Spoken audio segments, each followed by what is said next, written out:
தமிழக முதல்வர் விஜய்க்கு பிரதமர் டதோஸ்ரீ அன்வார் இப்ராஹிம் தனது வாழ்த்துக்களை தெரிவித்துள்ளார். நண்பர் விஜய் தமிழக முதலமைச்சராக தேர்ந்தெடுக்கப்பட்டதற்கு மனமார்ந்த வாழ்த்துக்கள் என தெரிவித்துள்ளார். பல ஆண்டுகளாக அவரது அபிமான ரசிகர்கள் அவர் ஊழல் அரசியல்வாதிகளையும் பல்வேறு வில்லன்களையும் ஒரு சிறு இடைவேளைக்கு பிறகு 3 மணி நேரத்திற்குள் தோற்கடிப்பதை பார்த்து வந்தனர்.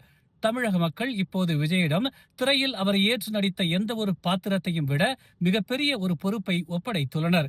இது ஒரு விரல் புரட்சி. இப்போது சரித்திரம் படைக்கும் தருவாயில் உள்ளது. மலேசியாவும் தமிழகமும் தலைமுறையாக ஆழமான வரலாற்று, கலாச்சார மற்றும் மக்களுக்கு இடையேயான உறவுகளை பகிர்ந்து கொள்கின்றன. வரும் ஆண்டுகளில் முதலமைச்சர் விஜயுடன் நெருக்கமாக பணியாற்ற ஆவலுடன் உள்ளதாக பிரதமர் தெரிவித்துள்ளார். பாரம்பரியமிக்க மலாய் அரசியல் கட்சியான அம்னோவில் இருந்து விலகியவர்களை ரூமா பங்சா திட்டத்தின் கீழ் மீண்டும் அம்னோவுக்குள் இணைத்துக் கொள்ளும் முயற்சி வெற்றிகரமாக நடைபெற்று வருவதாக அம்னோ பொதுச் செயலாளர் டாக்டர் அஸ்ராப் வஜ்ரே டுசுக்கி தெரிவித்துள்ளார். இதுவரை 17,000 பேருக்கும் மேலானவர்கள் மீண்டும் அம்னோவில் இணைந்திருப்பதாகவும் அவர் குறிப்பிட்டுள்ளார். குறிப்பாக கடந்த காலங்களில் அம்னோவில் இருந்து விலகி பெர்சாத்துவுக்கு சென்ற பலரும் மீண்டும் அம்னோவில் இணைந்து வருவதாகவும், இன்னும் இணையாதவர்கள் தங்கள் சொந்த கட்சிக்கு திரும்புங்கள் என்று தாம் அழைப்பு விடுத்துள்ளதாகவும் அவர் கூறினார். முன்னதாக தனது 5 நாடாளுமன்ற உறுப்பினர்களையும் பெர்சாத்து தகுதி நீக்கம் செய்திருந்தது. அவர்களில் கத்தரே நாடாளுமன்ற உறுப்பினர் டத்தோ கிளீர் முகமது நோர், ரொம்பின் நாடாளுமன்ற உறுப்பினர் அப்துல் காலிப் அப்துல்லா, உலு திரங்கானு நாடாளுமன்ற உறுப்பினர் டத்தோ ரோசூல் வாஹித், லூமூட் நாடாளுமன்ற உறுப்பினர் நோடின் அமாட் இஸ்மாயில், தானாமேரா நாடாளுமன்ற உறுப்பினர் டத்தஸ்ரீ இக்மால் ஹிசாம் அப்துல் அசீஸ் ஆகிய 5வரும் அம்னோவில் இருந்து விலகி பெர்சாத்துவில் இணைந்தவர்கள் என்பதால் அவர்கள் மீண்டும் அம்னோவுக்கு திரும்பும் வாய்ப்பு இப்போது இருப்பதாக எதிர்பார்க்கப்படுகிறது. நேற்று பெர்சாத்துவின் சுக்கா மெனாந்தி சட்டமன்ற உறுப்பினர் ஜோவாஹிர் அப்துல் கானி, சுகை தியாங் சட்டமன்ற உறுப்பினர் அப்துல் ராசாக் காமிஸ் ஆகிய இருவரையும் கட்சியிலிருந்து நீக்கியது பெர்சாத்து தலைமை.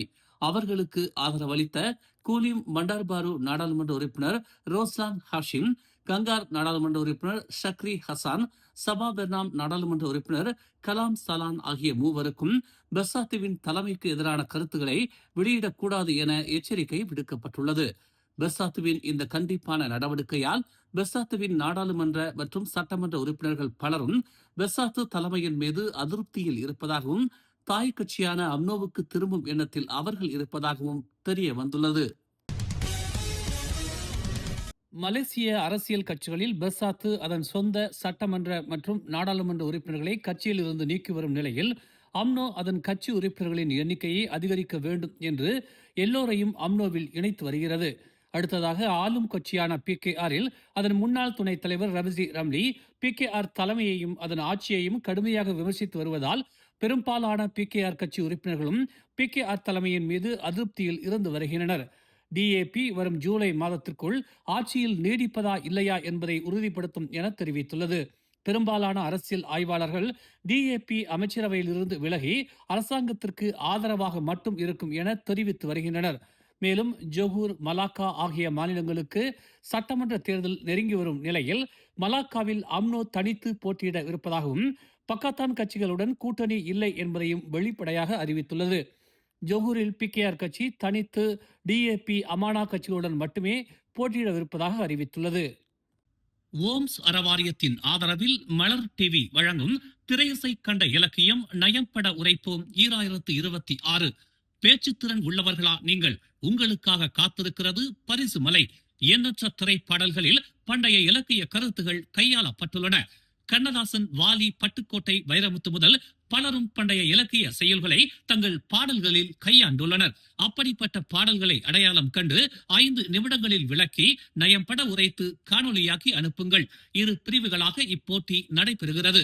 பிரிவு 1ல் 18 முதல் 25 வயதினரும், பிரிவு 2ல் 26 வயது முதல் அதற்கும் மேலானவர்கள் கலந்து கொள்ளலாம். பெறப்படும் காணொலிகளில் இருந்து 10 பேர் இறுதி சுற்றுக்கு தகுதி பெறுவர். முதல் பரிசு 5000 ரிங்கிட் தங்க பதக்கம், கோப்பையுடன் சான்றிதழ். 2ஆம் பரிசு 3000 ரிங்கிட் தங்க பதக்கம், கோப்பையுடன் சான்றிதழ். 3ஆம் பரிசு 2000 ரிங்கிட் தங்க பதக்கம், கோப்பையுடன் சான்றிதழ். மற்றும் 7 ஆறுதல் பரிசுகள் 500 ரிங்கிட், கோப்பையுடன் சான்றிதழ். மேலும் அதிரடி பரிசுகளும் காத்திருக்கின்றன. இறுதி சுற்று ஆகஸ்ட் 29ஆம் தேதி மிக பிரம்மாண்ட மேடையில் நடைபெறுகிறது. போட்டிக்கான மேல் விவரங்களையும் விதிமுறைகளையும் malartv.org எனும் அகப்பக்கத்தில் பெற்றுக் கொள்ளலாம். தொடர்புக்கு 0112443010 என்ற எண்களில் அழைக்கலாம். பங்கேற்பாளர்கள் உடனே பதிவு பாரத்தை பூர்த்தி செய்து போட்டியாளராகுங்கள்.